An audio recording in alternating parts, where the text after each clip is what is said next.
Hey, everybody. Welcome to episode 12 of the Plains People podcast, coming out on September 9th. We're talking to local stage actor named Jacob Hartje. You've also seen him. He's been doing improv for about 15 years, and he's doing plays on Studio B right now, if you guys know where Studio B is, and they're doing a bunch of shows a week. Go check it out. This conversation was pretty good. It's actually one of my favorite conversations I've had. He's an awesome dude. If you don't know what role playing is, we're gonna lose you pretty fast because he's a big role player, not like the dirty kind, but like Dungeons and Dragons, things like that. We do a lot of talking about different role playing games, what it means to get into that, because both me and him have play a bunch of games like that. So if that's going to lose you fast, I'm sorry, you're going to get lost pretty fast. But as a giant nerd, I loved talking to a giant nerd like this. That, and he great stories about acting. I'm excited to share this story with you. So here we go. Episode 12. This is Jacob Hartje. Check it out. Dun dun dun dun dun dun dun dun dun dun dun dun dun dun dun dun dun.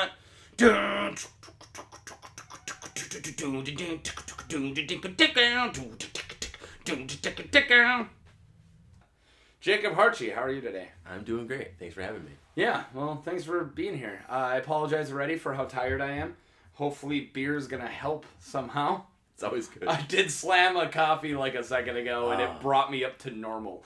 I've actually poured a cup of coffee and drank it on the way over here. So perfect. So we're around the same. Yeah, exactly. You already did stuff today, didn't you? Didn't you already do... I had to work. What was your work? Today I actually was helping my buddy. He runs a massage studio in town. Nice. To kind of supplement some income, I am their office manager. Oh, fun. So I work at Killstone Brewing. Okay. Shameless plug. Yeah, no, fine. Go ahead. It's amazing. If you're a fan of beer, craft or not, you should check that place out. I'm a fan of craft. I like my strong beers though. Is it 10% and higher? I don't really fuck around with anything lower. We have on purpose, unless it's just something like Coors Light where I'm just drinking it. You know, I'm not drinking this to get drunk. It's just liquid. Oh, dude, we have this one strong ale called the Brockwork Orange. Oh, it's a 10 point. It should be 10.6. I think it's just 10.0 right now. Okay. It's so good. You're just hitting the cusp. What kind of beer is it? It's a Belgian strong ale. Well, yeah, Belgian ales, Belgian strongs, and Belgian blondes are I love Belgian ales. Dude. I'll go barley wines and Belgian ales are my flavor, my guys. And the great thing about that is they usually are at least 10, so I don't have to worry too much about it. Especially barley wines. I got two 16%ers in the fridge right now. Dude, I like the barleys, but sometimes they're too whiny. Oh yeah. That cast. They just cry too much. I mean, I know what you mean. But they're just so sweet. I love that sugar.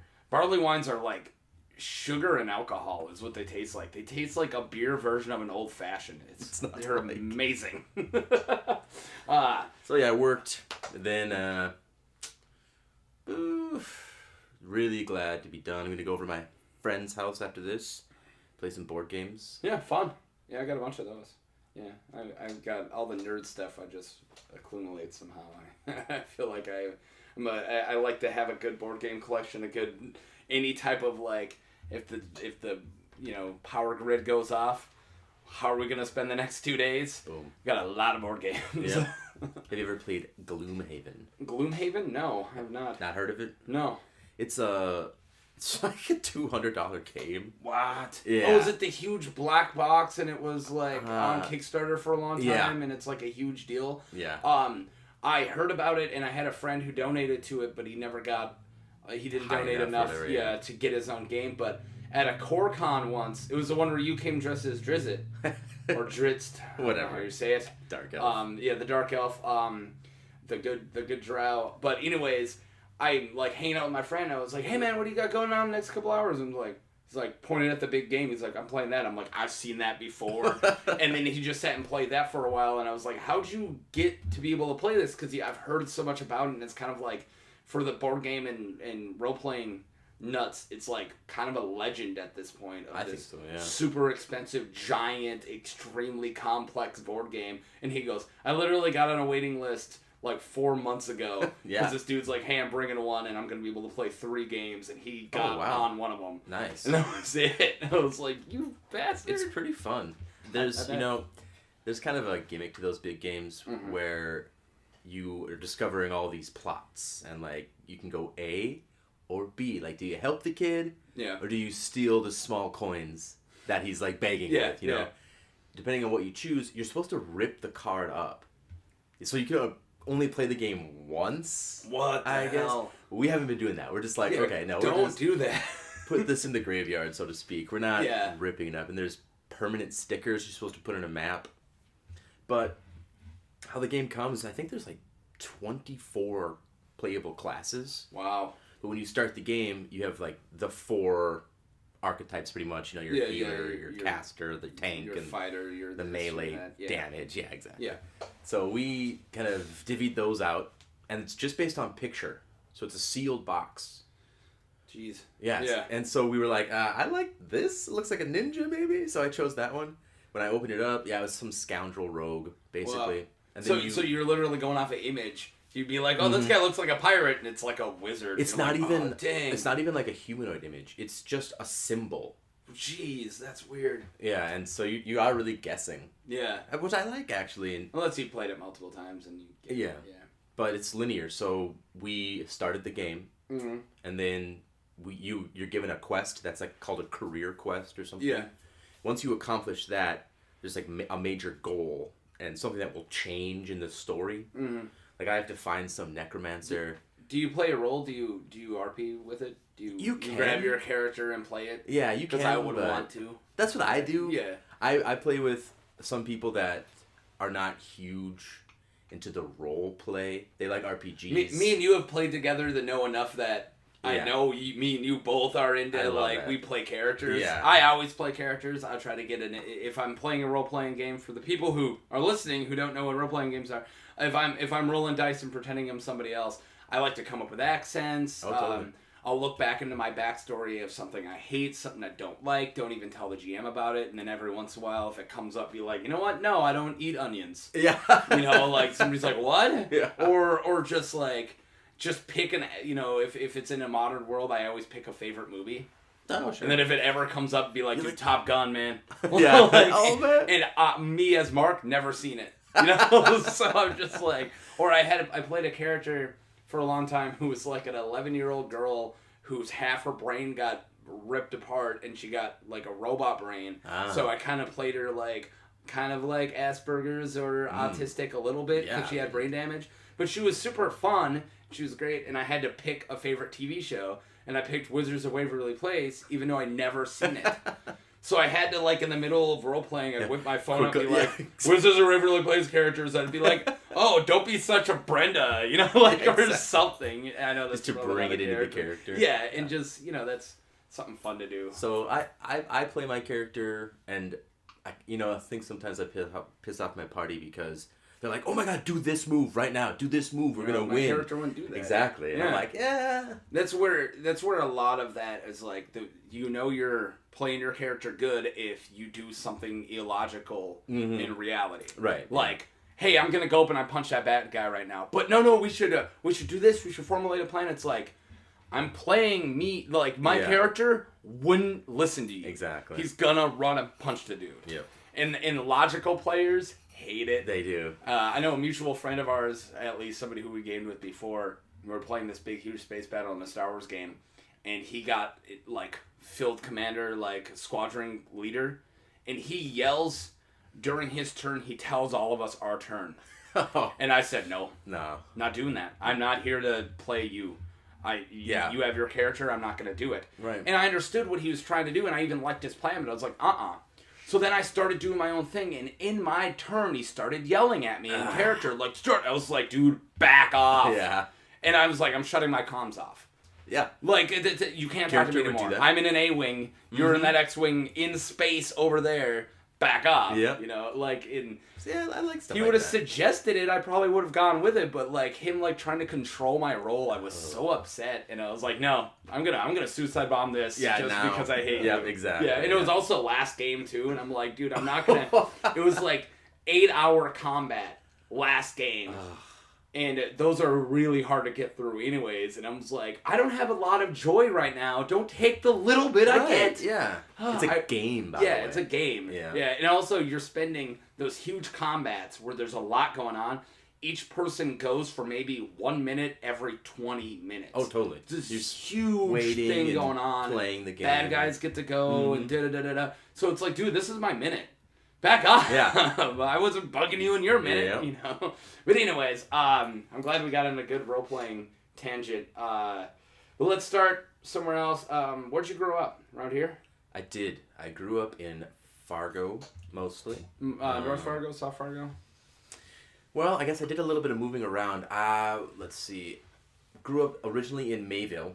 Mm-hmm. My first memory... You're the only other person I know who's ever said the word Mayville. Other than my brother and his girlfriend, they're in Galesburg, but mostly through Mayville because Galesburg has like 4 people in it, right? And Mayville's like 20. right over there. Yeah, Mayville's like 24. Yeah, you know?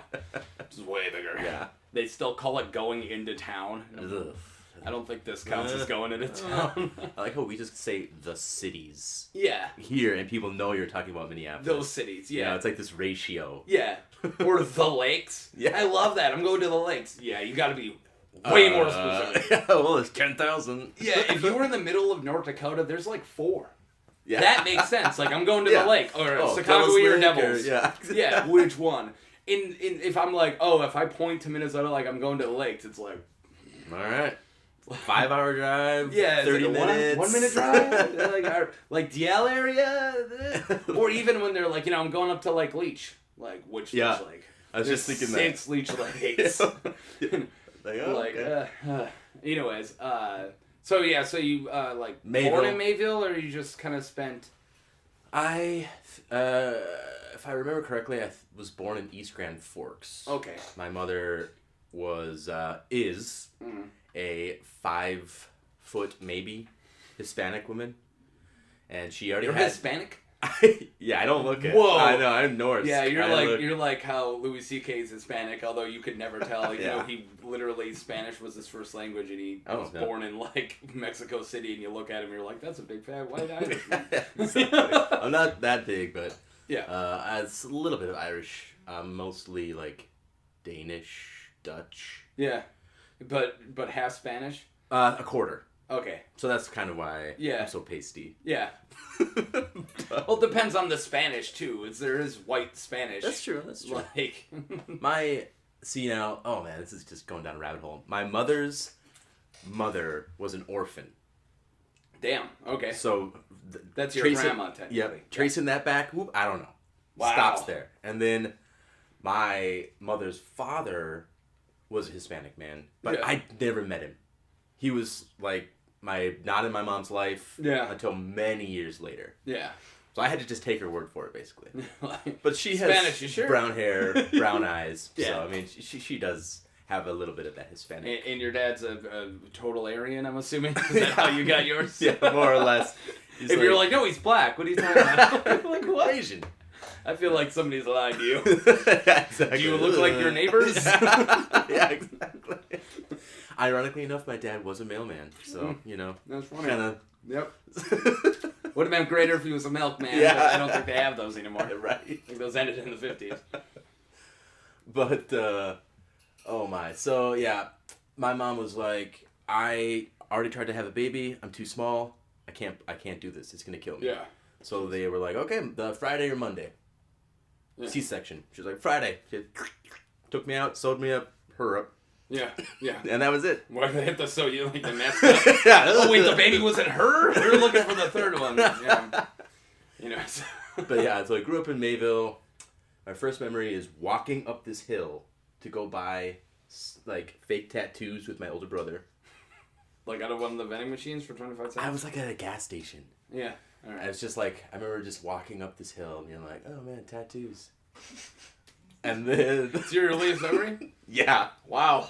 You nailed it. I know, that's weird. You kicked it off right, dude. Yeah. I remember I had a dream one time and when I woke up I was like, I think that's the first thing I remember. And so ever since then, it was a couple years ago, I just held on to that. Good. Like, I don't want to let go. I actually think I got most of my 4th birthday, which I know is like super early. And at this point, I remember it in third person, so it's not that's like how I super. feel. Mm-hmm. Yeah, but I still remember like me crying because my sister broke the piñata.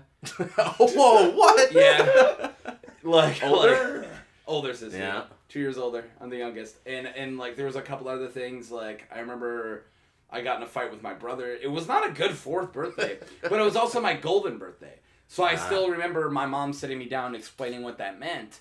And I even remember at that time, like, I'm getting this done too quick. Like, I'm not going to... Can't enjoy it. Yeah. We should have... Yeah. Like, I want, like, the 22 golden birthdays. You held on. Yeah, would have been way better. So, yeah, and I was right. In hindsight, like, yeah, dude, wasted that golden birthday. Do you remember any presents? 21. I don't remember what they were. Probably Ninja Turtles. Probably. My brother, they tried to give me, like, baby toys. My brother, who was 4 years older, was getting Ninja Turtles during the big crave. Like 1990, 1991. Mm-hmm. And I remember my mom said I threw my baby toys away and stole his Ninja Turtles. Perfect. When I was like 2. Well done. Which makes total sense. Because those toys were awesome. Yeah. They were great. Way better than blocks. Yeah. Yeah, true. Lincoln blocks? Screw that stuff. So my mom immediately started buying his Ninja Turtles, both of us together, and then it was cool because then we had a nice pool. Would you get different ones so you had like a growing? And then we knew which ones were like ours, although we would still play with both of them, you know, but every once in a while if I was being a jerk, he'd be like, can't play with my shredder. Zoink, yep. Yeah. Give him my super shredder. I remember one Christmas I got the turtle van. Oh yeah, classic. Oh man, I was so freaking pumped. Oh. My dad's like, alright, plastic. Spent $30 on that's good, have fun. And then they always tried to give me Coke. No, Coca-Cola. Yeah, there you go. They were like, somehow my family decided for me. There's a clause. Yeah. They're like, you collect Coca-Cola stuff. I'm like, I do? Okay. I hate that. Like my niece decided before she was born that she likes owls. So every year my sister's like, get her owl stuff. Yeah. I'm like, at this point, can I ask her what she wants? Precisely. I bet she only likes owls because she was supposed to like owls. And also, owls makes a lot more sense than Coca-Cola. That's a weird There's so much memorabilia out there. I had a Coca-Cola phone, bedspread, stupid bears. Do you jump back into it for no reason now? Just like, screw it. I hate cola. I don't like it at all, regardless of who produces it. Swing and a miss. They set me up for failure on that one. I loved Pez growing up. Little Pez dispensers. Oh, yeah. And then my nephew got into them, and when I was in Washington, my mom had a big old box of all my Pez that I haven't looked at for like 10 years, and she gave them all to him. Yeah. And I remember getting this call. He had like a little, 4-year-old voice. And he's like, thanks, Uncle, is the best. Yeah. And I just like randomly this summer, he's like 10 now. And I was like, whatever happened to those Pez dispensers? He's like, what? I'm like, bastard. Last time I give you one of my collections. Yep. You better not get in the comics because I ain't giving you No. Oh my gosh, I have such a heartbreaking comic story. Oh, we'll get to it. Okay. Let's get you out of Mayville first. Okay, so tattoos. And then, getting my fingers slammed in a door, I think is my next memory. Older brothers, 7 years my senior. You are on a roll. Your life was set up from the beginning to just kick ass. Yeah, right? Get tattoos, smash my fingers, maybe get a degree. We're doing it. Yeah. But then went to North Fargo. Okay. So I went to Horace Mann. Me too. Nice. Yep. I had Mr. Weezer, Mrs. Lisco, not Mr. Wild, but the other 3rd grade teacher. I can't remember her name. I went to Horace Mann for kindergarten twice. Nice. So 4th grade twice. Yeah, nice. So we're good. They were like, he's just too small. I'm not too damn small, man. That's not a good enough excuse. Come on. Too slow. But I think that's what they meant. Yeah. He's not small size-wise. Yeah, just brain. Brain function. Yeah, exactly. He's small. Let's just say we don't want to ruin the other kids. Yeah, he's not ready. Yeah. But that was cool because I had already peed in one of the corners. So you marked yours. Yeah, exactly. Everyone came in, they're like, dang it, he already got that one. Oh, man. I can understand now. Do you think that teacher was like, the pee kid's coming back? I don't want the pee kid again. Dude, class, you did the other kindergarten class. But then it was like one of the major heartbreaking moves where you're like, oh, I'm establishing my life. My parents are like, we're moving to the South Side. In kindergarten? You were second grade. Okay, I was like, establishing. Dude, I've done a lot, alright? Tattoos. Feet in the corners, smash my fingers. Been owning it. Yep. Oh, man. Then I went to Hawthorne Elementary. Okay. And I gotta tell you, that is where my life, I think, almost peaked. I'm talking like 2nd to 4th grade. Okay. But I'll tell you why, and I'll tell you why. This is one of my favorite episodes. This is going good. It is because of my circle of friends. Yeah. I moved into a great neighborhood. I'm so intrigued right now. You're telling me about your 2nd grade, and you're like, my group of friends, I'm like, what's got a Super Nintendo? What is it? Oh, what is definitely. What is it? Oh, what has it got? It would have been 64 probably. No, 2nd grade was Super. Yeah, we had a Nintendo. Oh. And then my brother, like... Wait, I knew you were older than me, but how... I'm 35. Okay, cool. So you got quite a bit. So you're 6 years older than me. Yeah. Yeah, so I'm 29. Yeah, so, alright, so you got a little bit of a gap. So, yeah, so it would have been Nintendo and Super Nintendo for you. Yep. Yeah, 64 for me was, like, 4th grade already. Oh, yeah, that's like exactly the same timeline. Okay, cool. I was obviously older, but in about 4th grade is when we got our Super. Okay, yeah, so I'm a generation of video games behind you. We nailed it. Yes. All right, cool. So at the same time of age, I was getting an Xbox. You were getting the one before. You were getting a PlayStation. Sony PlayStation. Yeah, the first PlayStation. Yeah. Before they called them PS1s because they didn't know 4 were coming. Yeah, exactly. Oh, it's a PlayStation 1. What the hell's a PlayStation 2? I don't know. We'll get to it. 6 years. Yeah, exactly. All right. So peaked with your friends. Yeah. So my backyard was the Red River. Okay. It was this huge, lush forest, and back then there hadn't been all this continuous flooding. Yeah. So there was like a forest back there, and we used to play this game called We the People, which I realize is like the preamble, but yeah, it's a little weird now.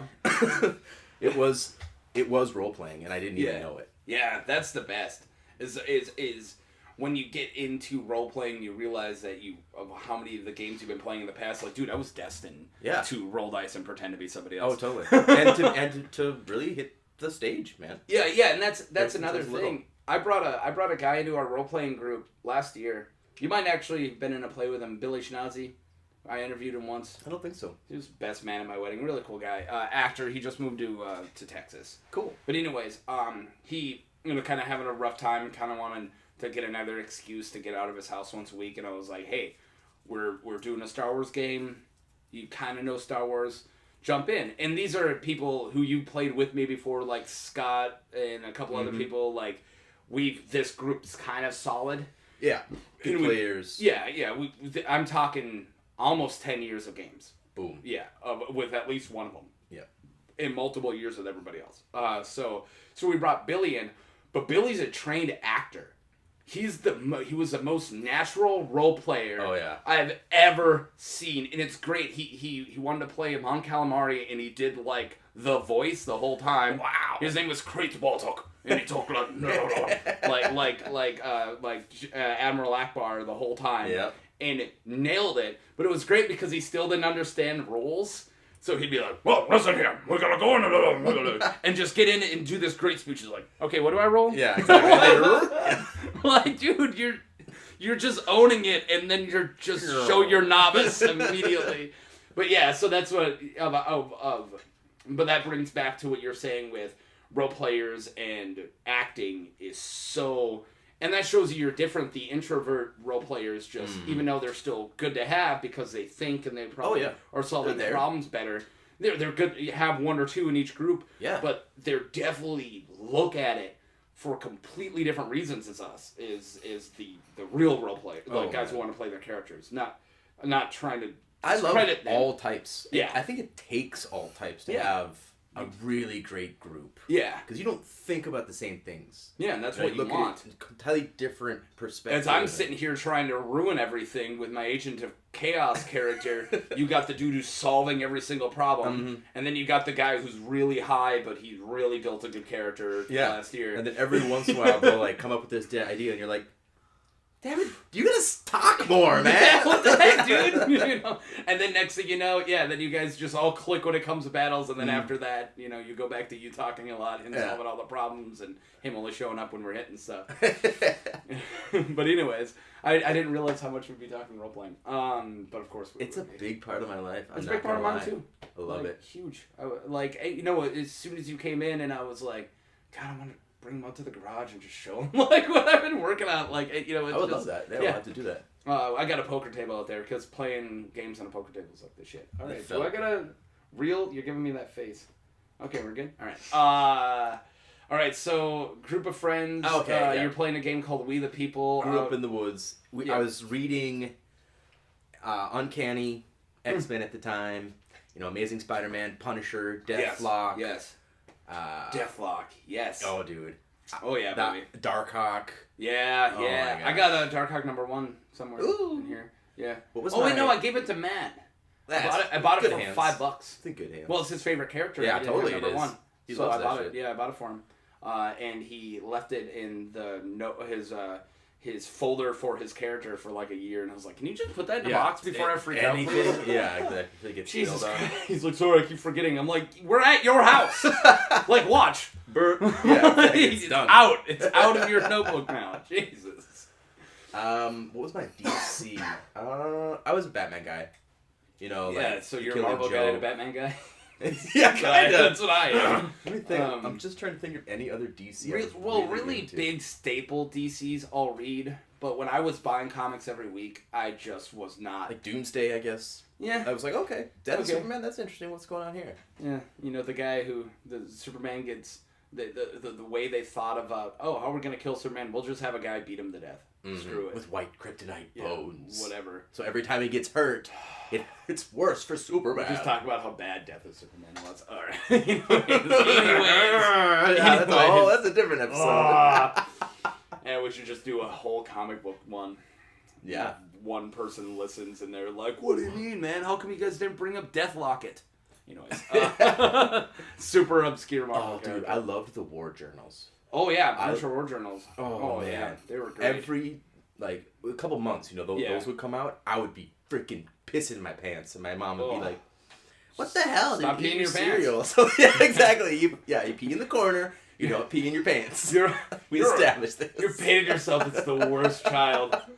Get tattoos, slapping doors, painted pants, reading Punisher comics. I was a pretty bad kid. I bet he's role playing too. But my parents were on the Satan train. That like, role playing equal devil worship. Devil. Yeah. I had girlfriends explain that to me, and I was like, so it's not a thing. The first RPG I ever played was D&D. Was no. What? Yes. Wow. It was. I wish mine wasn't. Heroes Unlimited. No way. Yeah. Yeah. And so there was Heroes Unlimited and the sister book Villains Unlimited. Yeah. Back in the day, there was Lantern Comics downtown. Mm-hmm. I used to live closer to there, so I'd walk there all the time. Yeah, I love Lantern. And I would stand just probably a little too close to the little nudie section that they had.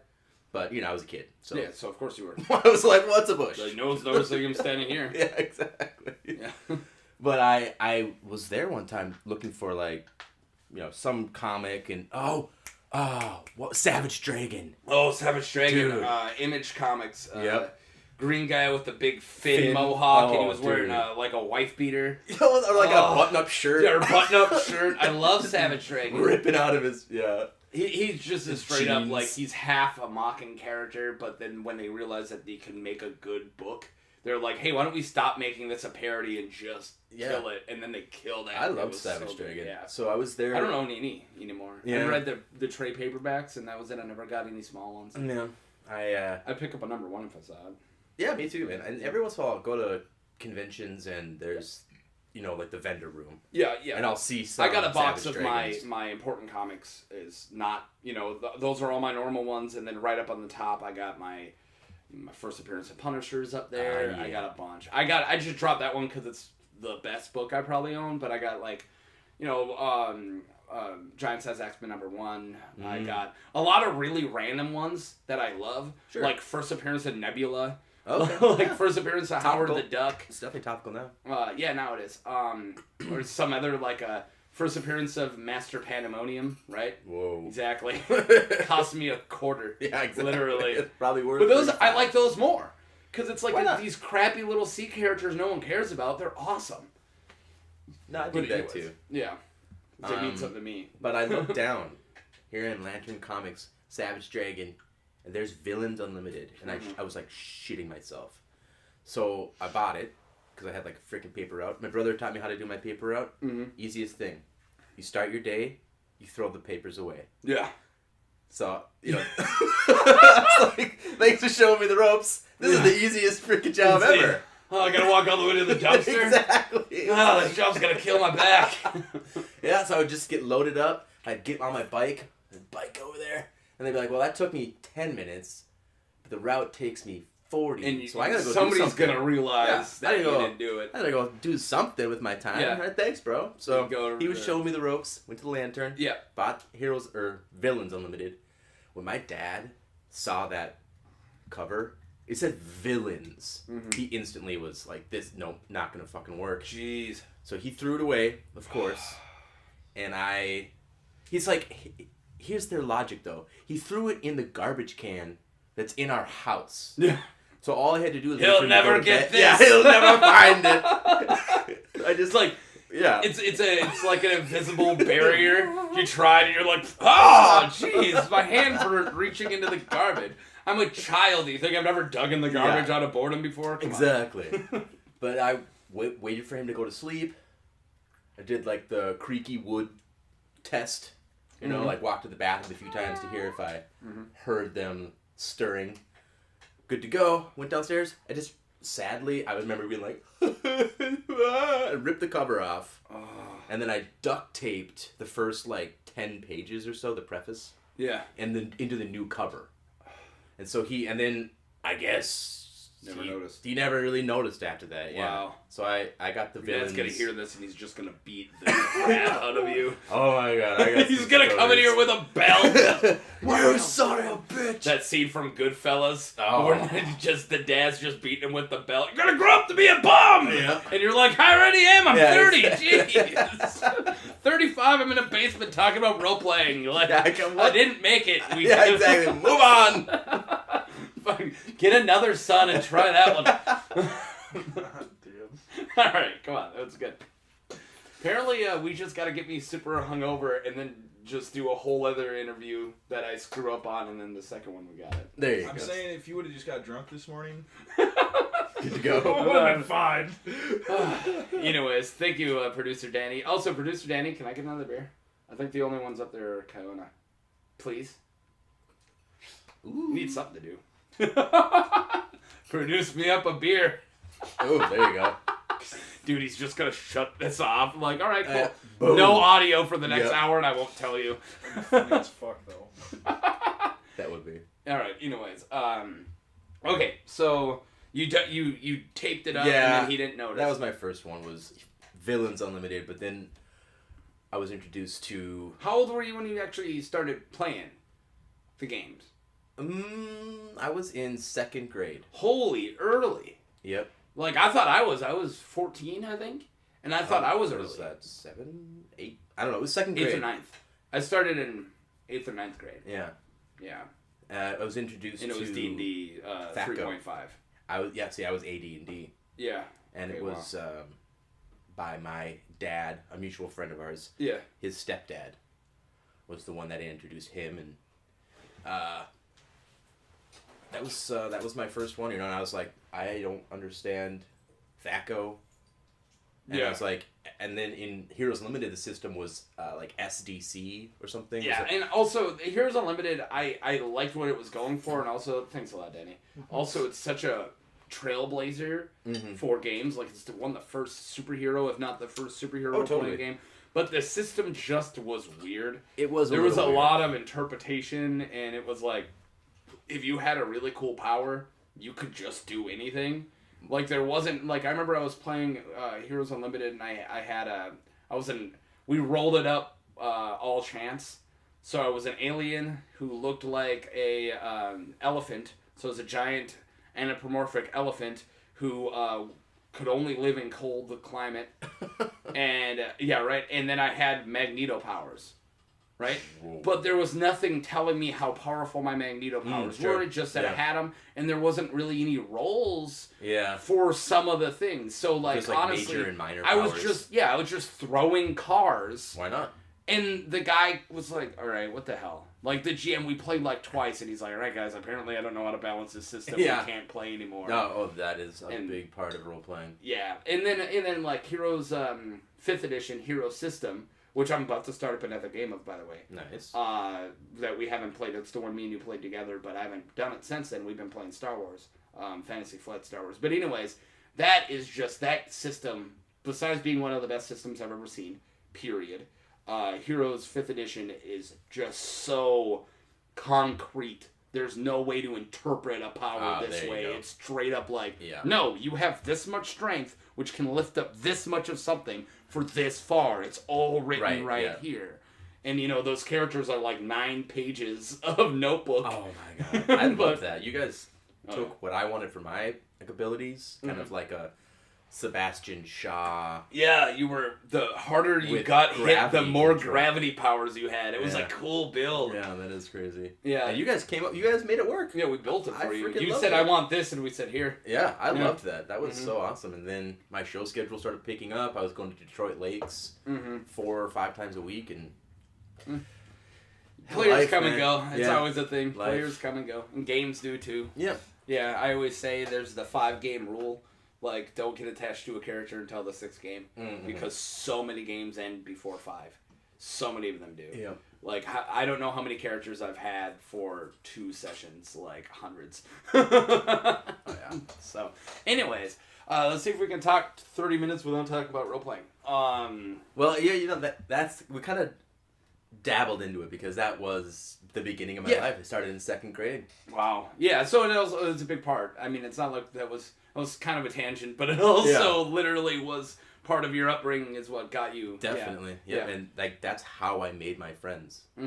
Every day we were like, I would be like, make freaking dinner so I can eat it and go outside. Yeah. I don't want to eat then. You know what? Screw it. I'm going outside. I'm doing this. Yep. Yeah. And we would, like, all the other kids I think had curfews. My parents were just like, make sure you make it to school in the morning. Yeah, it's not like we're not really worried about child molesters yet. No, like, that comes really. Like mid-2000s. It's not really a big deal now. Well, no, I mean like worrying about them comes. Yeah. They were always doing it. Yeah, I see. Yeah, but like, kids. And I was at like a dead end alley. Yeah. So there wasn't a lot of traffic. This was in North Fargo at this time. This would be South Fargo. South Fargo. Okay. Because you said over by the river, so I was thinking that you meant like North or South Terrace, North Fargo. No, this is like right by Hawthorne Elementary. So, like where the FMCT is, kind of, or like the dike. Okay. Oh yeah. So you're not super South Fargo. No. You're like right by. Right yeah. You said you were walking the Lantern. Yeah. And Comic Junction. Yeah, Comic Junction. Oh, that was I've never actually stepped foot in Comic Junction before. Oh, I'm a Paradox guy. I grew up on Paradox, and then when I started, they had such a good deal with setting your comic books aside. And, yep, sure. And or your box is what they call it. And I just immediately got hooked, and I got a 10% discount from them. Why would you go anywhere else? Yeah, so I never went anywhere else. And Rich was actually second or third person we interviewed. It was a pretty good one. Oh, yeah. Wow, he's a cool guy. Yeah. He was a great interview. To me, he is like a famous person in my mind. I think of him, I see him, and I'm like, oh. I know, when I was telling people, like, oh, dude, I got Rich early on my podcast. Yeah. Some people were like, who? And but like, the guy runs Paradox. That's the thing. Yeah. I see him, I'm like, oh my God, it's freaking Rich. He has no freaking idea that he's been in my life since I was a freaking kid. I explained that to him, like, dude, I have memories of when I was 7, and he was messing with me because I was just another kid playing Pokemon, and he was just giving me crap. And I thought for the longest time, I told this on the podcast when he was on it, but it's hilarious. So, it was, like, right when Pokemon came out, probably the second or third set that was coming out. It was either Fossil or Forest or whatever it was called.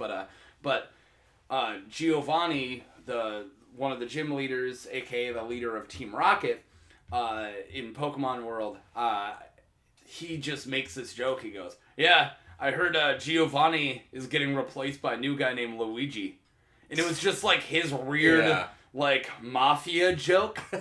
But I'm like 8 years old, and I was like, "He is." Yeah, and I went to school and I told everybody like Giovanni's not gonna be Team Rocket anymore. Luigi. It's a guy named Luigi. Yeah. Yeah, and then we just we believed it forever.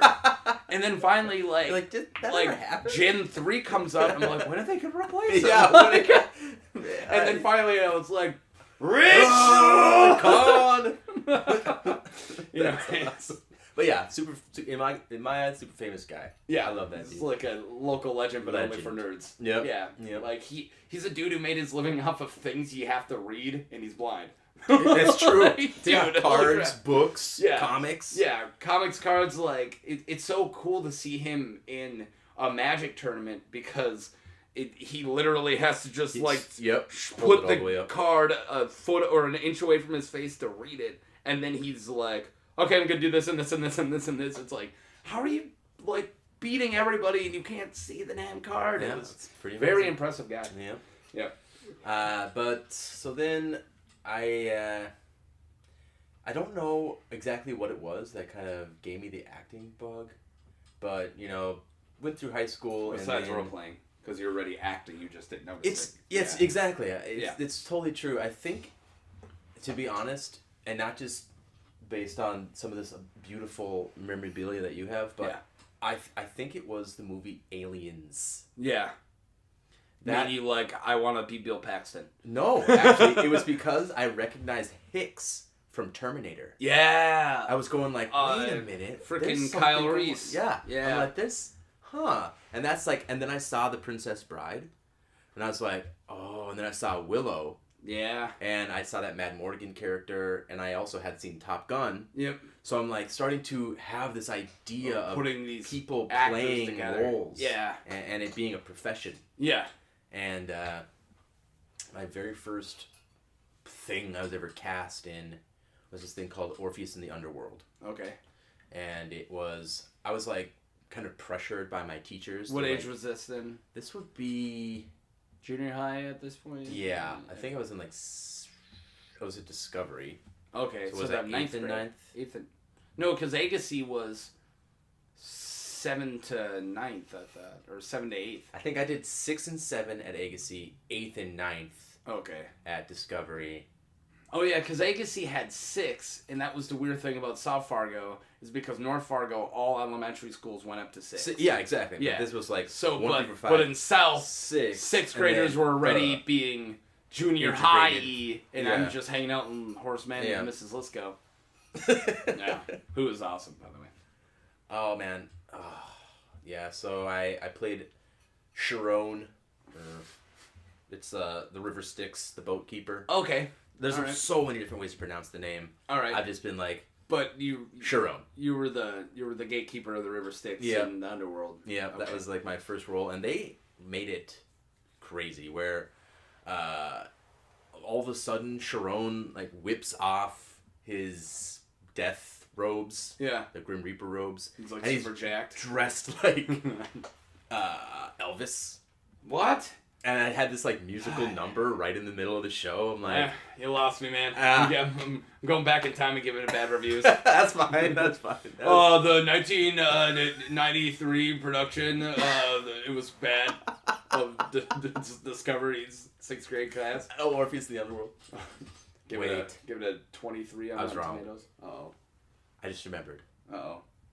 A mutual friend of ours' stepdad made a version of the Clash of Titans with Perseus and the Medusa, and he used all of the right friends. Matt. Yeah, so Tony then. Yeah. Yeah. Okay. Yeah. Keep going. And I was Perseus, and all of our friends were the Gorgon, and he used. I mean, it's. I think back in it now, and I'm like, that is such a cool thing to do for these kids. Yeah, of making hey, let's film. Yeah. What's your guys' favorite movie? Let's do a remake. And actually, I think that's super cool. He was shooting a version of Conan as well, and I remember we all shot this thing. We were was he doing it like just for a random portfolio thing? Because I know he did. He did a lot of TV stuff. As a project he was doing, and I remember we like all walked in a line of like all chained together like slaves in the beginning of Conan when he's like captured as a kid or something. Yeah, and then he starts walking in a circle. Yeah, he has to push that thing, and then then all of a sudden he's Arnold Schwarzenegger, but his voice isn't. Or was the first one? Did he actually talk normal in the first one? I think that was probably his first movie where they was like jumped over. Yeah, we'll use you. Yeah, I mean Conan isn't supposed to be intricate. Hercules in New York was the one where his first film. It's like a black and white where he starts talking, and it's like watching a bad martial arts movie, basically. Yeah. I showed Danny, this is a couple weeks ago, we were talking about Arnold Schwarzenegger, and I was talking about Pumping Iron, which came out in like 76 or whenever it was. By the way, this is about to get very dirty, because it's very dirty, but I don't know if you remember, if you've ever watched Pumping Iron, no. But he's describing this sensation, Arnold Schwarzenegger is, and he's super happy about it, and he's like 20s or whatever, and he's like describing the sensation of when you lift weights way more than you should, and then you stop and you feel all your blood rushing back to your arms, and he says it feels like coming. Oh, I think I've heard So of he's this. like, everywhere I go, I'm coming. Yeah. I just feel like, I'm doing this, I'm coming, I'm doing this, I'm coming. And it's just like, holy. Whoa. Yeah. And the fact no one whipped that out when he was running for governor blows my mind, because it'd be like, dude, just watch this 1 minute of him just like hanging out with your daughter, coming, at the grocery store, coming. Like, holy crap. They could have, I mean, he's connected to a really wealthy family. Well, yeah, the Kennedys. They could have covered it up. They could have been like... The Kennedys were like, hey, no. We gotta bury this. Although he was a Republican, which was weird. Mm-hmm. Jerry Brown took a 10-year hiatus and then came back. He was like, all right, guys. All right, I'm back. Yeah. The 90s were weird. They were going to replace me with Luigi, but I never left. What? All right, call back. Yeah, but that was my first thing. Then, wait, are you saying Governor Jerry Brown is in charge of Team Rocket? Rocket, Because I mind blown. Now I know why the dead Kennedys hated him so much. Yeah. Foreshadowing. That was the dead Kennedys joke. The band, not the actual not Kennedys the that got shot. How is Kitten sleeping through a second podcast today? He's tuckered out. He's all tuckered out. I want to throw something at him because he wakes me up when I'm sleeping. So when he's enjoying his day, I ruin it. Because he always ruins my day. So if he's just like, I'm just going to sit here, I'm like, poke. Just, I don't know. Is the name Kitten? No, we call him Kitten because we ruined him. Because we shouldn't have started calling him Kitten and it became his name. No, his name's Capone. Okay. And he lives up to his name. He's a little hellion bastard. Yeah? Yeah. Is he running like he's a bootlegger? Violent. He knocks things over. He's just a jerk. He bites your face when you're sleeping. Oh. He shoves his paw in your orifices. That's what my cat does. Like, if you're just, like, sleeping, he's like... And you're like, paw and mouth, jeez. Yeah, that's what my cat does. One thing he does, and this is weird, but he'll get up on my wife and, like, literally, like, straddle her boob and then look at me like, hey, you want this, don't you? Look where my face is. Yeah. You're on the other side of the couch. And I'm always like, yeah. I don't even have to ask for permission. No, and she's like, oh, no. And he's like, you never get this. You will never. Yeah. Giving you. Yep. Oh, yeah. All right, I can see that. I can see that. Oh yeah, now he's showing the belly. He's hamming it up now. He knows. He's like, they think I'm sleeping. Show him the belly. Oh, God. Screw that cat. And I hate how cute he is. Because he's such a jerk, but he gets away with it because he's a gorgeous cat. Jerk. I'm gonna throw him against the wall one of these days. I swear to God. All right, anyways. And walk up to my wife like, mine. Yeah. He's out of the way. Kidding. Jesus Christ. I love you. It's getting violent. All right. We're somewhere in your first play. So how did it go? So you went good? It was pretty fun, actually. All right. So besides the Tony productions, like being on stage never was scary for you at all? No, Because I'm the same way. The more people, the better I am. Yeah. I suck at rehearsals. Oh, okay. And because I'll never remember lines because I'm a slow person. I'm just not that smart. Like, my brain isn't as good as other people's. Too small. Yeah, something. He's too small. I was too small, too. But I remember the first big high school play I did was at North High, and my director, after the first show, he goes, Mark, I was so worried that you weren't going to remember your lines, and you stole the show. And I was like, give me an audience. There you go, yeah. Like, give us people during rehearsals. If there was 50 people out there, sure. I'd nail it. Mm-hmm. But, I'd say line so amazingly. Line. But, but yeah, so it was like that with you, is just, you fed on the energy. Oh, definitely. I love it. And I kind of like, in one of those people where the higher the pressure is, the more you're like, watch this. Yeah, exactly. Hold my beer. I love it. Yeah. I'm gonna go play the hell out of Perseus or whatever. Yeah. But it's kind of like one of those things where if I am like conscious of it and I'm like, oh yeah, I'm the shit, fuck this, then I don't do as well. But if I just stay humble, like, you gotta have one bad live the moment. Like, the dress rehearsal has to be horrible, and then you're fucking amazing. And then I'm like, okay, I had to do this. I can't drop this line. I have to be there for my ensemble. Yeah. I think as soon as I start to realize how much I care about everyone around me, that's a different type of pressure, I think. Yeah. Instead of being like, it's machismo, like, I gotta make sure I'm the shit. But I'm like, no, if I put all of my care, all of my energy into lifting the cast towards the cast and wanting to make sure that I am doing my best for them, then I usually seem to excel. Well, I mean, every character, besides super background characters, but most characters do have their moment for the spotlight, and you have to notice that. Look, at this second, I am the center of attention. Yeah. But the next second, Ted is, and you gotta hand it to Ted, and not only hand it to Ted, but throw it perfectly to Ted. Lob it. Lob it like, hey, this is the audience right now. Yeah. Get it, Ted. Oh, dude. Say your monologue.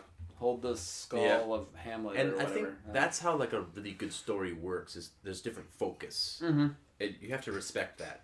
Otherwise, you're just like ruining the show. Yeah. Basically. And I don't want to do that. I'm like, these are paying some plays customers. like that. I remember we were in a play where the main dude, it was Dan Glauser, was playing it.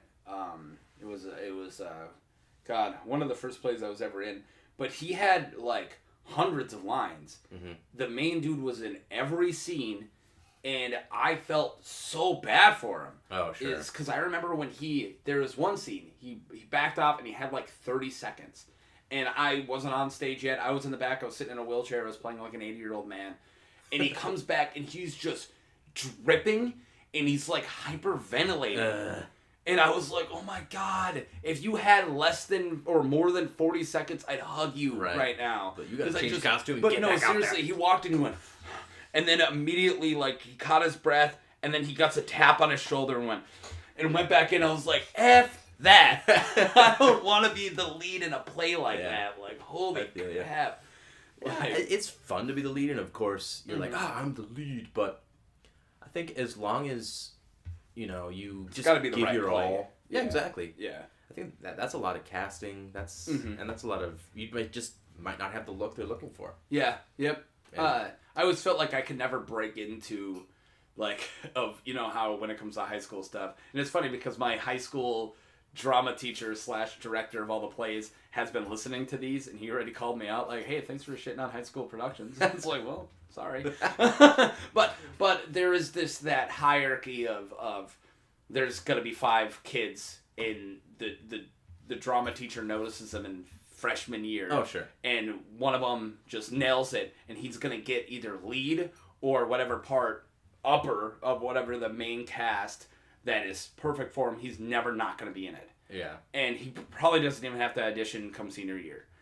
And then there's the guys who are like, oh, come on now. And then finally senior year, you're like, main cast! Yes! Like, no longer the chorus. Yeah, and that was it. That's why I probably especially didn't do musicals, because I can't sing. Sure. So I always wanted to do straight shows. But it's so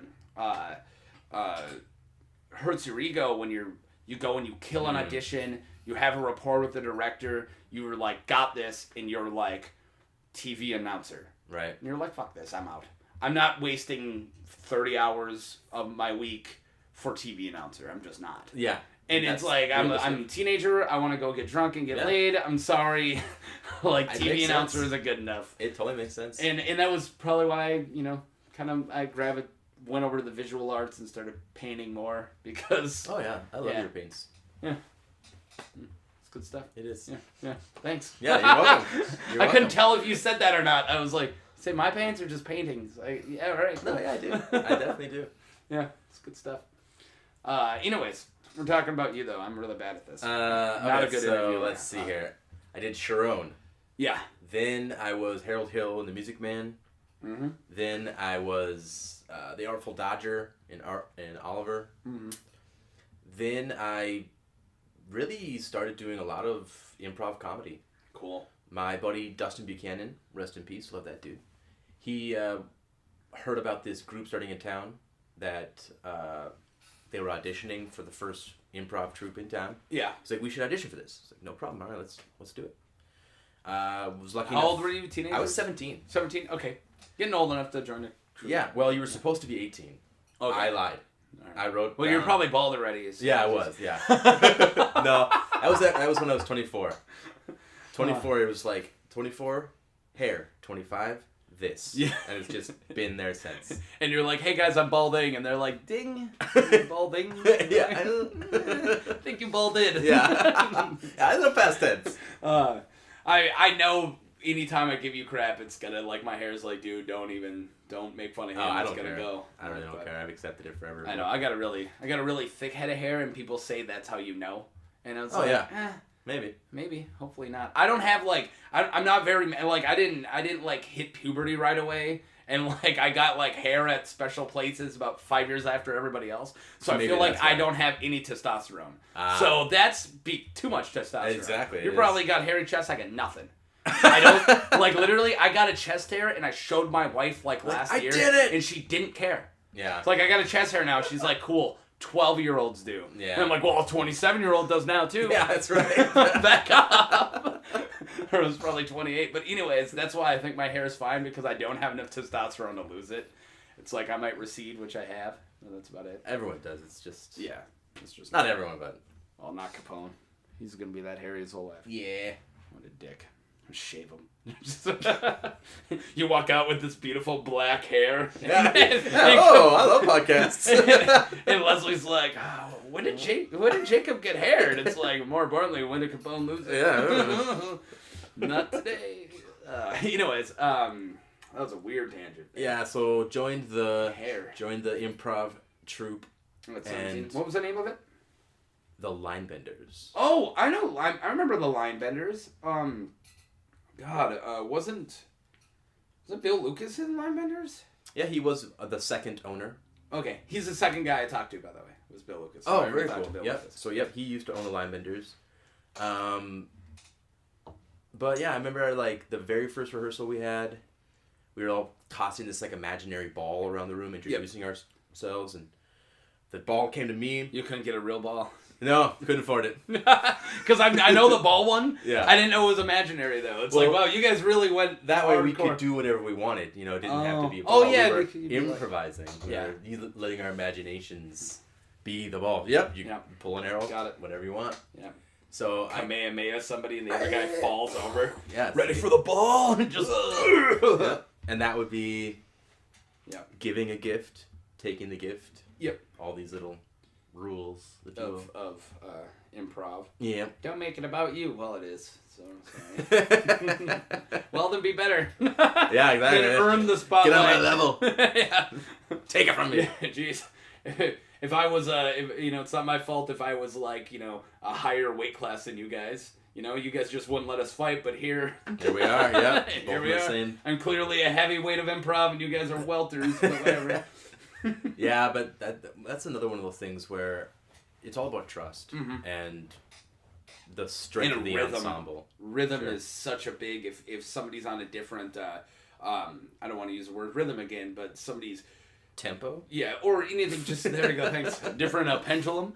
But if somebody's moving at a different pace as everybody else, it's gonna throw everything away. If everyone's moving very calm and tossing a scene back and forth and making up their lines as they go along, one guy's like, you're like, unless you as an ensemble make that kind of what the scene is about. Yeah. The different tempos or rhythms, if you will, and that's what it's all about, man. Is working together. I love it. So do you like improvising more? Would you say that that's more of your bread and butter than actual straight shows? I would say I have over 15 years of practice doing improv. Improv, yeah. I have it accumulatively maybe like 8 of doing just the straight shows. Yeah. Do you do musicals at all?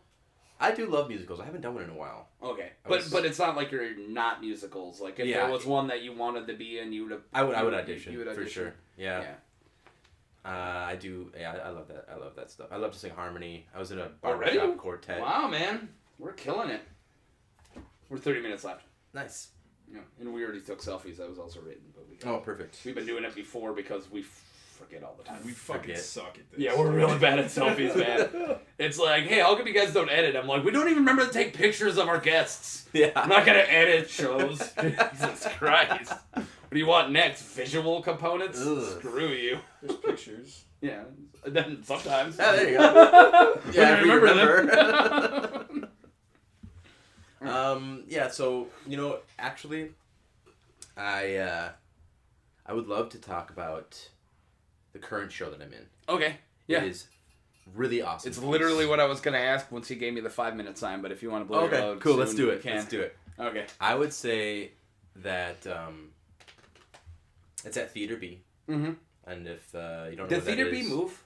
We've moved twice now. Okay, because I had art hanging at Theater B, I want to say 5 years ago. Sure, yeah. And that was when it was just right down the street from Red Raven, and I literally walked my paintings down one at a time, like 4 blocks away. It was awesome. Yeah, when it was on Main still? Yeah. Yeah, so it was on Main for, I think, like 13 years. Like that. And then they went to the Goodyear building that's like across the street from Zambro's. Yep. Right around there. And now that's an art gallery now, right? Yeah. Now it's an art gallery, and they do like the pop-up beer. Yeah. Then we were there for a season. Did a really fun show called Hand to God, which is about a boy who is dealing with all the strife, like the stress and strife in his life, and his like father's dead. Yeah. And so he kind of personifies what he thinks a man is, and what he should be, into this hand puppet. And the hand puppet is vulgar and crass, and it's like whispering in his ear, like, "Oh, I know you want to get with this girl, like you should." So his hand became like Tyler Durden. Was his manifestation? Yeah, of a real I guess man. so. I guess because that's exactly what Tyler was. Mm-hmm. Was the manly man. Yep. Well, he's Brad Pitt. He's gorgeous, but yeah. So it was essentially that. But it's a little more. He's aware. It's not a real guy. Yeah, and so but there are moments where he's like, I don't want this anymore. Like I'm gonna. So you played this character? I actually played the hand, kind of the villain of the show. Actually, because that would be a fun character to dive into. Yeah, exactly. Like you get to play two parts. Two parts. Yeah. Yeah. That is a super fun role. Yeah. But no, I played kind of like the antagonist, something that drives this puppet out of the guy who wants to chop the puppet off. Well, I mean, I the main bad guy, Mr. Buzzsaw. Yeah, I don't want to give too much of the show away. Okay, so you're in this one now? The current show that I'm in is called Church and State. Okay, if you want to keep talking about Hannah God, you can. No, it's just a really great show. This is a really great show. And that was a couple years ago? Yep, that was 2 years ago. Okay, and that's when it was at the old spot. So yeah, exactly. Then when we moved to the other one, we did 1984. Where's the other one at? Where's the newest location? That was at Lincoln Elementary in North Moorhead. We converted it into a theater. Oh, cool. So we cut down a 30-foot wall, turned the Where is basketball court. Is that the one that right is, off of 8th? It is fourth. Fourth. And I thought fourth. I don't know why I said 8th. I lived right near there at one point. Yeah, it's like 2 blocks east of Usher's house. Yeah. If you go to Usher's house and just head east, you'll run into the theater. Yeah. It's right there. That's awesome. But so yeah, last year the show that I was in was 1984, which was very poignant. I mean, 1984. Not to get too political, but it definitely hit hard. Yeah. And well, also wait, you said that was last year? Yeah. Yeah, weird. Mm-hmm. That's when you guys chose to do it. Yeah, I know. Yeah, that had nothing to do with the political climate. No, I bet. Nothing at all. Yeah, but then this show. Wait, is 1984 political? I didn't know that. Well, it can be. It is. Come on. No, like it has. Yeah, If I would love to make a cheeky 1984 where you don't push any like satire and try to just make it like fun and quirky. That'd be awesome. Yeah. What? How the fuck? Your face is so twisted. Like, what'd you just say? Impossible. You can do it. Yeah. Yep. But this show, Church and State, is actually a play that was written in 2016. And the synopsis is it's a senator who's up for re-election. Yeah. And kind of in an interview, he's very passionate in his response, and the person that's interviewing them kind of takes it out of context.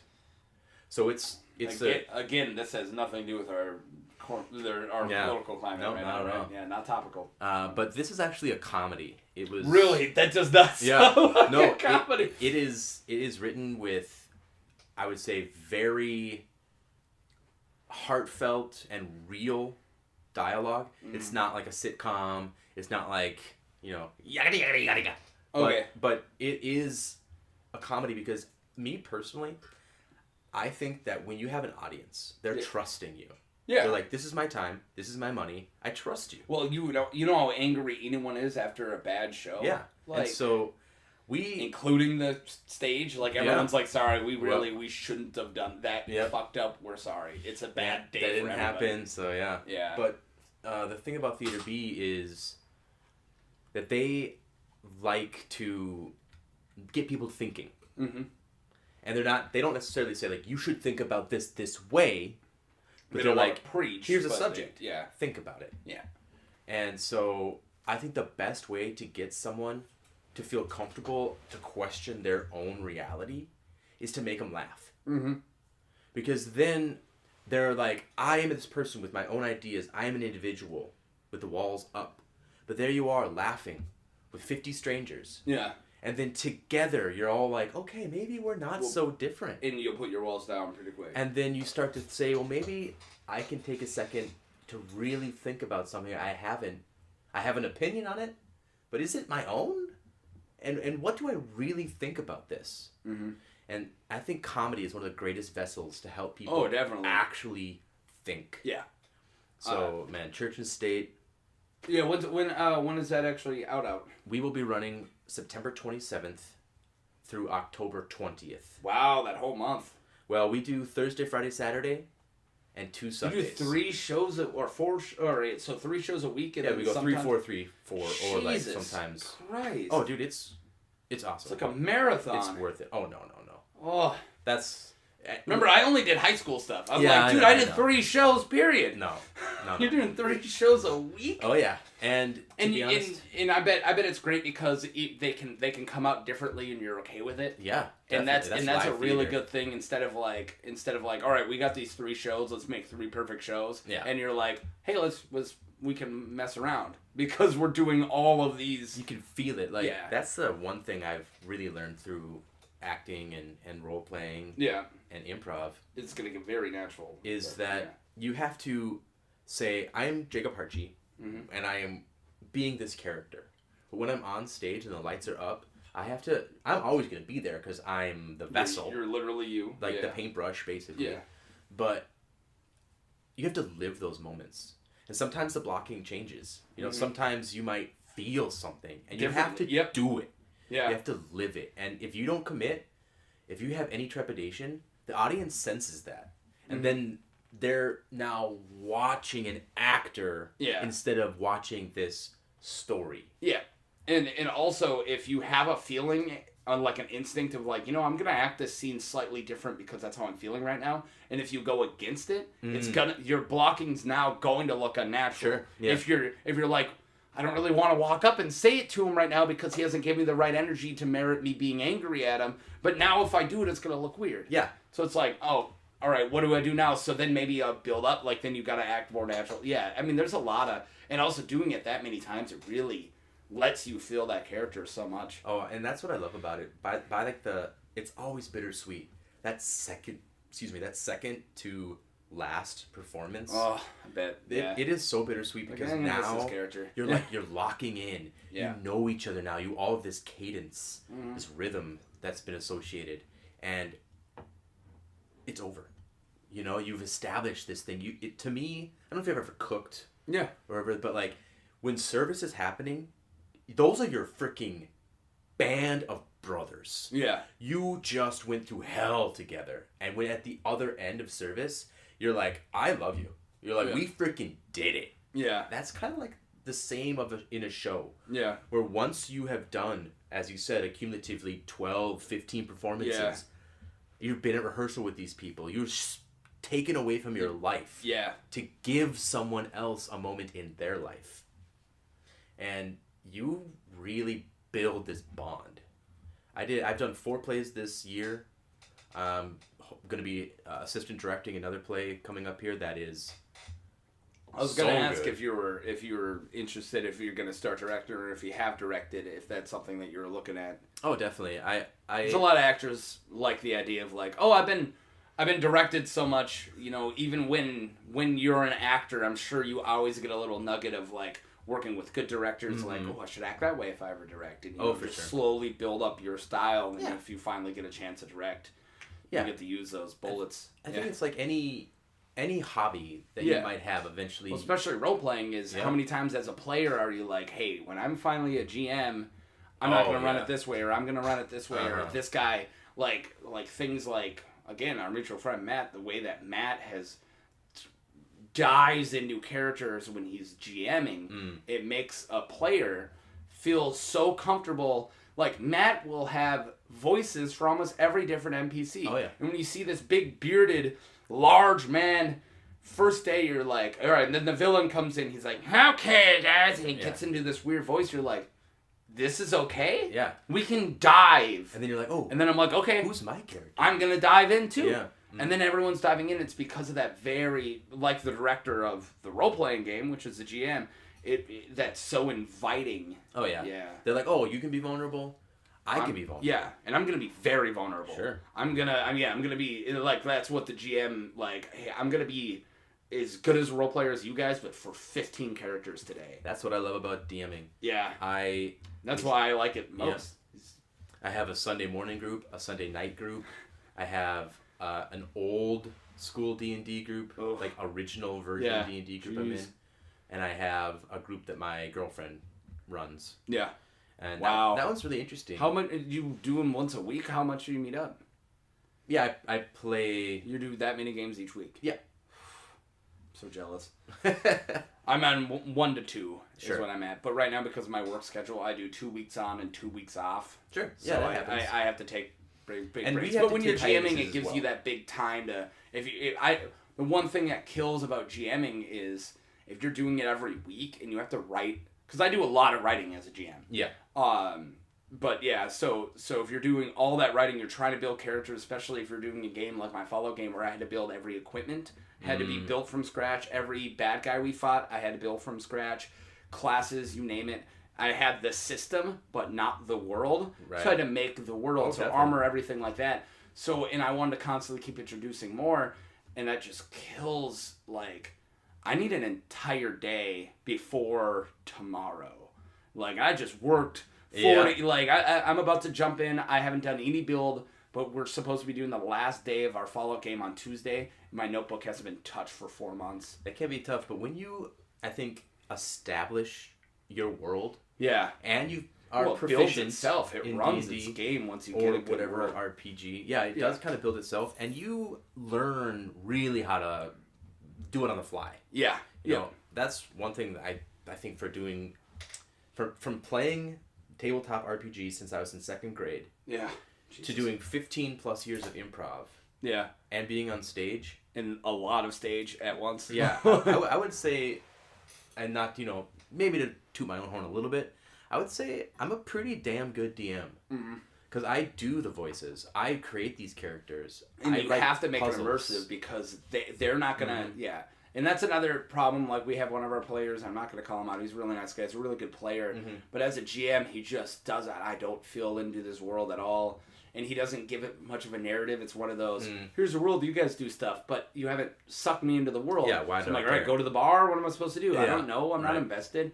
And then if you can't take criticism as a GM, you're screwed. Oh, period. Yep. Even if you're the best GM, you have to care if they're having fun. It's 100% matters. Yeah, and you can't take it personal. No. Because it could just be an off day. It could be this. It could be they misunderstood something.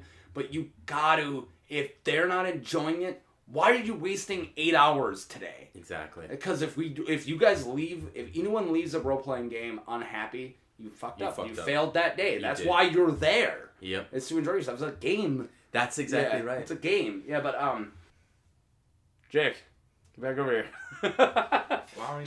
Jake, do you go by Jake or Jacob? I always call you Jacob. I'm a Jacob. All right, that's what I thought. I don't really care. Everyone calls me Jake. I'm a long name guy. Yeah. Period. Like, I called him Daniel when I lived with him, and I know he didn't like it. I'm kind of the same way. I don't know why. I don't get it. Want to be. But I was called Patrick. I've called Matt, Matthew. Sure. Like, I don't know. I like long names. But I'm glad you're a Jacob. I'm a Jacob. All right, good. But I will, like, introduce people. They're like, oh, my name's Brian. I'm like, what's up, Brian? What's your name? I'm like, my name's Jacob. They're like, nice to meet you, Jake. I'm like, I just I didn't say that. I just said my name. I just said it. Yeah, like, seriously, it's like, my name's Jacob. Okay, blah, blah, blah, blah. Yeah. Like, just, might as well do that. Okay. Like, Yeah, might as well. All right, you glossed over something, and I don't know how much you wanted to talk about, but I had to talk about it, and I bet you can guess exactly where I'm going. I don't know. All right, you did a Doritos commercial. Oh! That was amazing. That's amazing. One of my favorite commercials. I used to show people. Like, I wasn't even like, and I know that guy. I was like, dude, have you ever seen this amazing commercial? That was... Okay, so explain this experience. Sure. And because I might have facts wrong. I think did it make it to be on Super Bowl or whatever? So... Okay, just explain where this came and what all about the Doritos commercial. All right, so there's, for a few years in a row, Doritos did make a commercial to get on the Super Bowl. Like a competition. Yep, competition, right? Yep. My buddy Jason, who at the time I believe was working for Sundog. Okay. Is that a thing? It's like a production company and like advertising and stuff like that. He came up with this idea. And he's like, I have this Doritos commercial in mind. I want to enter it in this contest. I've hand selected the people that I want to be in it. I've chosen you as well. Okay. This one particular part. Would you be willing to do it? I was like, yeah, as long as I don't have to kiss the dude. Okay, wait, so you said that not knowing what it was? No. Okay, because I was like, if you said that randomly, it's like, if you've seen the commercial, you get why that's funny. Honestly, you guys should pause this on YouTube right now and look up just... Doritos noodling. Yeah, Doritos noodling commercial. Just check it out. You'll see Jake up there. He's the bald one. Yep. And no, watch the commercial, come back so you get the context. We'll see you in so good. 34 seconds. Yeah, it was a 30-second commercial. Something like that. Yeah, it's great. Okay. So, we went out to a lake in Minnesota. What, the lakes? Oh man, we just covered that. We went to Bass Lake. Yeah. You know, yeah. one of the Long Bass Lake. Lake. Yeah, Long Lake. Anyways. We hired a dude to catch a catfish for us and like keep it ready so that we could do these takes. Yeah. And so was the catfish? You just had like a catfish that was just there? Yeah, what we did is we were filming because it was a very plotted out, which I'm used to, production. Yeah. And it was like, this is the schedule. Mm-hmm. So we were like, how many days do you guys rock this out? One. No way. One day. Yep. It took us a few hours, but that probably was a long day. Yeah. Yeah, it was like maybe 4 or 5 hours. And also you're in the lake for half of it. I was like the smallest guy out there, not my brain, but my actual size. Yeah. And I was shivering. By the end, I was like, I couldn't keep my mouth. Which doesn't fit the character either. No. So you had to stop when it was Right. filming because So- you were like a manly redneck dude. Yeah. Yep. So we got this guy and we're like, okay, from this time to this time, we can go pick up our catfish. Yeah. And so he caught 2, I think, and we grabbed one. Was it alive? Was it a catfish? It was alive. No way. For the whole performance? Yeah. Yep. And so my buddy Dave, he puts on these Noodle and gloves. Yeah. And he had the catfish just like right at the surface of the water, and then we'd be like 5, 4, on 3 he would put it down. Yep. And then 2, and then action. He'd pull this catfish out, so it looks like he's Noodling. doing the whole process, but really, it was just holding this alive. Holding this alive. If he lost it, he lost it. Yeah, right? exactly. That's why we That's had so 2. crazy. I'm pretty sure we had 2 live. Don't catfish. get animal rights on us, all right? Catfish are people. Come on. Catfish are cats. Dude, he did not like that. Yeah. Capone's like, can you correct this guy, please? And Kinda looks like a it was catfish. really fun because our buddy Jason had envisioned how to write what he wanted. Yeah. But he also trusted me. Yeah. And he was like, okay, so... Well, you don't go and get improv guys to follow rules. Yeah. You go get them like, hey, if you want to help, if you can improve, improve. Yeah. And he said, this is the point where the guy goes nuts and eats the Doritos. So I don't have anything planned, but here we go. Yeah. And so I also have to say it was amazing editing. Yeah. Because I chomped and just went nuts on that bag of Doritos maybe like 15 times or something. Just everything I could think of, just heighten and have versatility between all the takes so that they had something to work with. Mesh together. And they took audio from like a few of the clips and put it on top of the visuals for a few of the others, and they mashed it up very well. And I must tip my hat to the editor there. Like, there's something to be said about good editing. And there's a lot to be said about good Yeah, editing. I know. Actually. Oh yeah. You know how many movies were created in the editing bay? Oh my gosh. Like it's not even like you're talking like 50% of movies were found in the editing bay. It's crazy. Caddyshack found their narrative. Not like they didn't know what the movie was. They had all these random scenes they filmed. And like literally, I always want to call him Harlan Williams, but that's the other guy. No, Harold Ramis, like probably a crap ton of coke, like in the editing room with his editor. And after 3 days, he said, like he finally goes, "I think I got it. Look, we figured out this movie." And then they edited it. Like that whole narrative of the entire movie was found in editing. Yep. I love that about Suicide editors. Squad. Oh yeah, well, Suicide Squad was ruined in editing.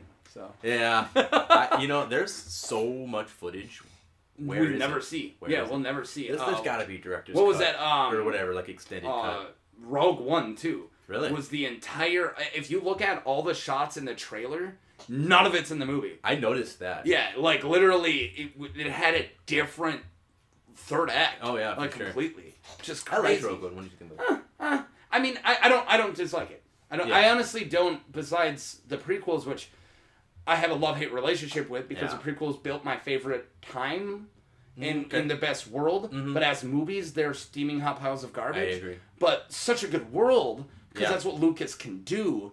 But look at the dialogue of that movie. I hate sand. Oh my god, right? Or like, no, it's because I'm so in love with you. Like these really bad lines. But not only that is George Lucas, as amazing he is as a guy who, and I don't need to say all of his accolades because he deserves every one of them. Yeah. He's not a actor's director, and he'll be the first to admit it. Yeah. And you got these Oscar-winning actors, these amazing actors, who turn into mannequins. How's that possible, right? Shouldn't have brought up the prequels. But anyways, anyways but Rogue One, so movie, then Rogue One. In the editing room. But what I was going to say is, you asked how I felt about it. It's not my favorite Star Wars movie. I think that people like it more than I do. People throw it up there. Like, when they top 3, they throw Rogue One, and I don't think I would do that. It's not beating any of the original for me at all. It won't beat any of the originals. But honestly, like Solo more. And I know I'm a complete minority on that one. No one did. Apparently, it's the lowest grossing Star Wars film ever. But I guess I don't know. Rogue One has it has a long, weird second act, and it was hard for me to like first and third act are great, and then it's like, oh, let's walk around for a bit. I don't know. It's a weird movie, but overall I did like it. But yeah, anyways, editing Doritos. Yeah. Back to this. Dude. Rogue One tangent sup. Nice. I got a Star Wars poster of all the planets / star systems. Yeah, and like I said, man, he had a vision in mind, what he wanted, and he really trusted us as an ensemble, and me, I felt obligated because I wanted to, one, do a good performance for myself, but two... You want to hit his vision. Exactly. Yeah. That's what I think it's really all about, and if you went and you watch the commercial, you know what happens, and Danny hasn't seen the commercial. We'll watch it. Okay, we'll have to watch it. Yeah. It's fucking great. It's pretty funny. I think they did a really great job. We wound up actually making it to top 4. Okay. But you didn't get it. We didn't win. They only choose one? They only choose one. Well, you know how much 30 seconds costs, right? At least at that time it was probably a little cheaper. But now it's like a couple mil every 30 seconds on Super Bowl. Easily. Nuts. And then you see people who drop 2-minute trailers for blockbusters. It's like, that 2 minutes cost you so much money. $15 million. And then people are like, how come these blockbusters have $200 million budgets? It's like, that's fucking why. Yeah, yep. Because they just dropped a quarter of it on 2 damn minutes. They also got so much free advertising. Doritos is a genius. Oh, yeah. Because they didn't pay any of that production. Did you guys make anything of it? You know, get free Doritos? I think we did get, like, some sort of semifinals or something. Like, and I have to talk to Jason about it. Is this of hundreds of people probably sent in? Yes. Yeah. Easily. There was not more. So many entries that we were watching and, like, being like, I don't know, are we good? I don't know. We didn't know. Yeah, I want to know if, like, as soon as you guys watch, you're like, what the hell? Well, man? These are great. It's like I'm watching myself, right? Because I'm like, no. I mean, as soon as you're watching other people's, you're like, man, we're not even in the league. Right. Like, that's what I'd be afraid of. It just kept growing and growing, and popularity growing. And I think... Were they voted on? Yeah, they were. It was like fan voting, and then it came to the execs. Yeah. basically. Well, yeah, they're not gonna let fans vote in like the guy who gets hit with ball and nuts. Yeah, like exactly. that's who one of it was. Ball. Yeah. Mo Man gets hit with ball. But so I think it came down to, at the time, there was a very kind of tumultuous political scene with the same-sex marriage and stuff like that. Yeah. And so the Super Bowl is an American. Mm-hmm. I mean, that is everyone. Well, it was watches American, that. but now it ain't. You know. Yeah. Well. No, we're not. Yeah, we're not going there. Not getting into that. But because people have so much pride in the Super Bowl, I don't think they could touch the commercial. They were like, even without us trying, we are kind of taking a side. Yeah. With this commercial, so they're like, we can't touch it. It's great. Thank you for the free advertising. Yeah. But you don't win. And you guys got so close. Yeah. But so I think he wound up, and correct me if I'm wrong, Jason, if you ever listened to this, but I think he did wind up selling it to a German production company, and it ran in Germany on German TVs. That's hilarious. So you're gonna be in Germany one day, and they're gonna be like, Doritos, man, Doritos. I don't know why we made German. They German Japanese. Was that Dorito, man? Oh god, we're going to hell. Oh god. There's no hell summer. But you had asked to kind of clarify what We the People is, that game. The game you played. It was basically LARP. Okay. We took the comic books. We took all the Greyhawk. Yeah. And all of the old D&D stuff, and we made our own universe, and we would just pick 4 or 5 characters that we would play. So, but you weren't rolling. You weren't just rolling. Nope. Yeah. And no character sheets. All live action role playing. Did you guys come up with it? Yeah. That's awesome. Yeah, we just came up with all the rules. We did stuff like that. Did storytelling. I remember we had like the back of like a geography book. We had like the map of the map of the world, and we would play World War, where we would like all choose, like you choose this country, I choose a country, write them all down, and then with 0 rules be like, all right, I have Japan, so I'm just gonna go and bomb and win this country. Yeah. And it was just, we would make our argument. Like, Japan's got like robots and stuff, dude. I'm totally gonna take Madagascar from you. Like, just arguing each win. We have Gundams. And we did it so, like, I'm not saying we played this game once, like a year. Huh. We played this game, and then eventually somebody wanted to start throwing in rules. It was probably me. It was probably me. It was like, we should roll dice.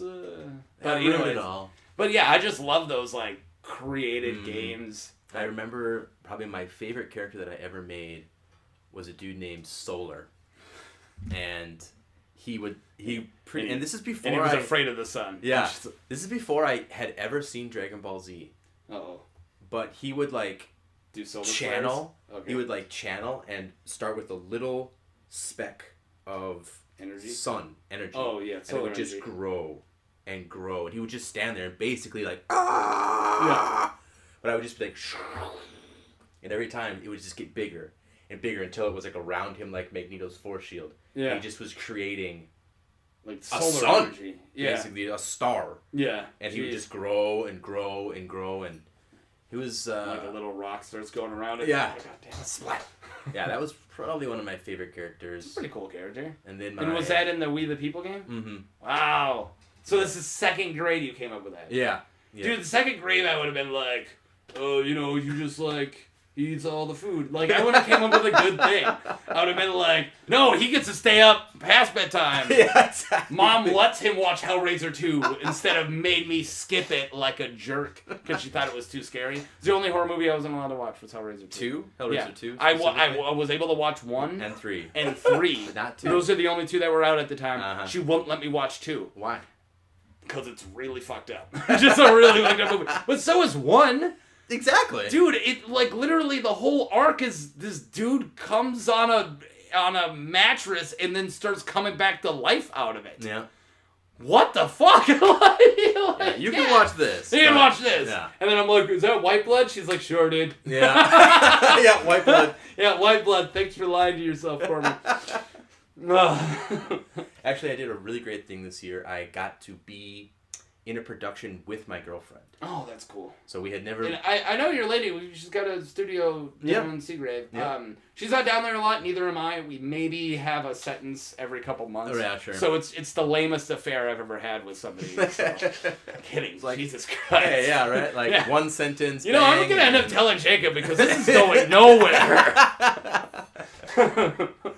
Yeah, but that was really fun to be able to actually do a show with her because we've done our own shows plenty. Yeah. But oh yeah. That's. But this time I get to be in charge. We say that's another Doritos. Yeah. Steamy. That was a little steamy. I'll be the catfish. But you know, this one was a little like it was tough because I had to play the god Apollo. Yeah. And she was playing Creusa. Who's is that? a mortal that basically gets taken by a god and sexually assaulted. You're like, we won't be reaching too hard here, honey. Yeah. I'm the god in the household, and I've been. Yeah, it was actually, it was tough. Yeah. Because the subject matter was very dark. Oh yeah. And so we had to like really establish, and like one thing I always do with actors if I ever get into the dicey areas or combat. Like this character's going to do something messed up to another character, it's not so you me. have to walk up and be like, hey. It's not me. I always say I respect you as a person, and an actor, I love you. Yeah. I usually shake their hand or give them a hug. I'm just like, as soon as I walk away, though, you're not going to see me anymore. Yeah. I'm not, but you know I'm here, and I'm not going to cross them. We have established lines, and I might go right up to the line. And I'm going to go up to the line. I might lean on it, but I will never cross our It's your job to go up lines. to the line, though. Yeah, well, if that's what the character calls for. Yeah. Yeah. Yeah. But that reminds me of Topher Grace, who, I guess decent actor, but he was in Black Klansman. I don't know if you saw Black Klansman. I didn't yet, no. He plays David Duke, Grand Wizard of the Ku Klux Klan. Mm-hmm. And he, I was hearing him on Sway's radio show. So, surrounded by black guys talking about how he was playing David Duke.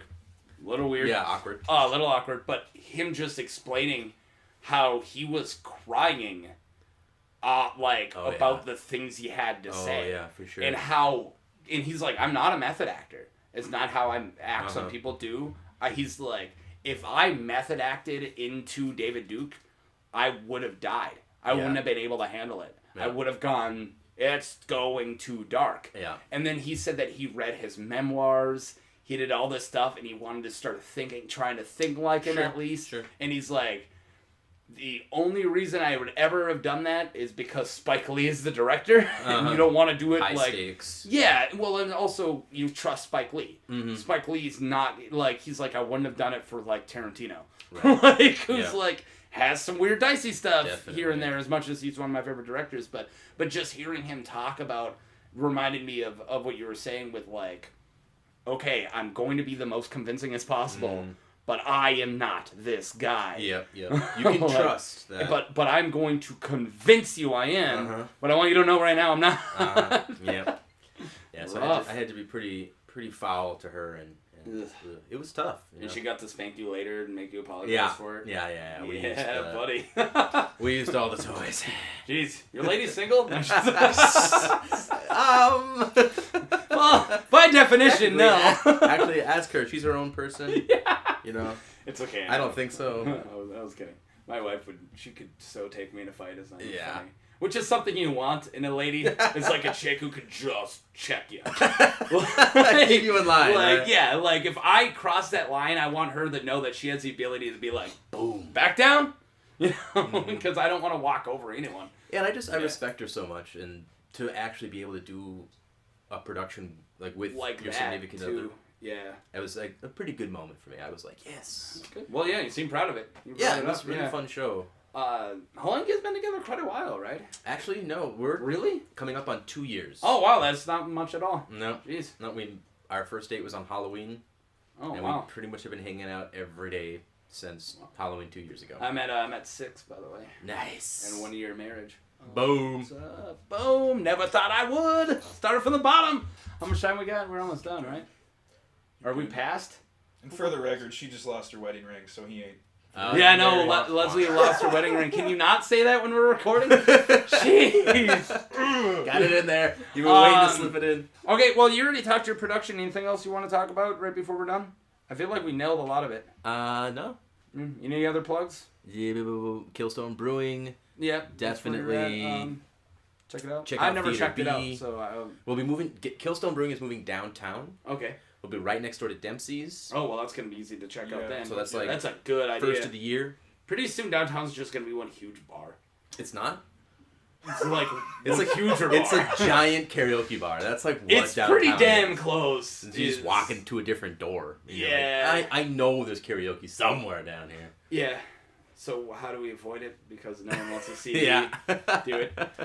If you want to hear my rendition of God, what song did I do? And somebody told me I can't anymore. Oh yeah, they're like no more. Oh no, it was Wooly Bully by Sam the Sham and the Pharaohs. Sure.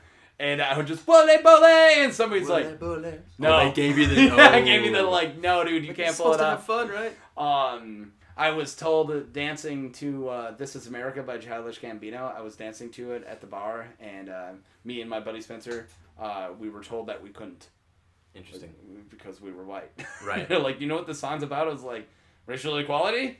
Yeah. So, like, let me do it. And she's like, well, you're dancing so poorly. And I'm like, I'm a bad dancer. Wow. It's not that I was like mocking him. Yeah. It's like I literally can't dance. Interesting. So, anyways, that was last night. I'm still a little butthurt about it. Yeah. I can tell. Not only was I said I couldn't do something because of the color of my skin, but I was also got called a poor dancer. So, ouch. Anyways, I feel like we did good. We nailed it. It was a good conversation. I'm glad you came in. Me too. You have a good rest of your day. Cheers. Report, result, really, reset, record, return, rather, reason, review, reform, reduce, remain, region, retail, relief, raising, remote.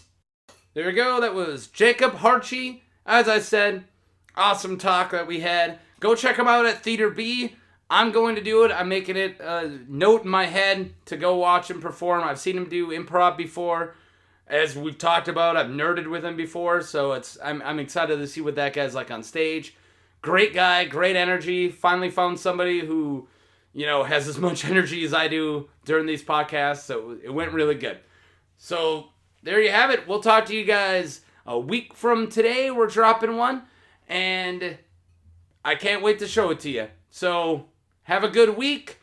don't get attacked by any aliens or other paranormal things like ghosts or cryptoids. Because not only will it hurt to be attacked by them, but no one will believe you would happen.